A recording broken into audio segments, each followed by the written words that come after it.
Със своите 28 000 хектара Врачанският Балкан предлага интересни възможности за почивка и туризъм.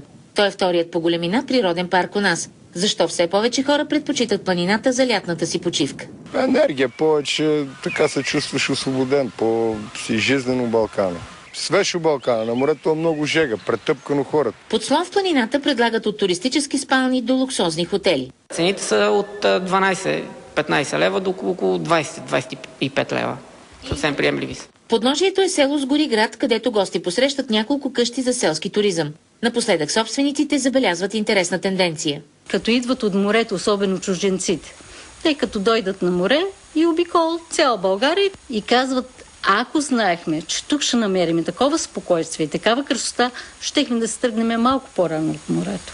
Оставащите за по-дълго в планината се интересуват от алтернативен туризъм. Скално катерене, от проникване в неблагоустроени пещери, от разходка с парапланер, рафтинг по река Искър. И после се чувстват като нови. Като че тия дребните работи, ядовете, които си ги имал, започваш да бъдеш над тех така. Успокояват, дават ти някаква енергия такава. Приятно е, отпочинал, зареден.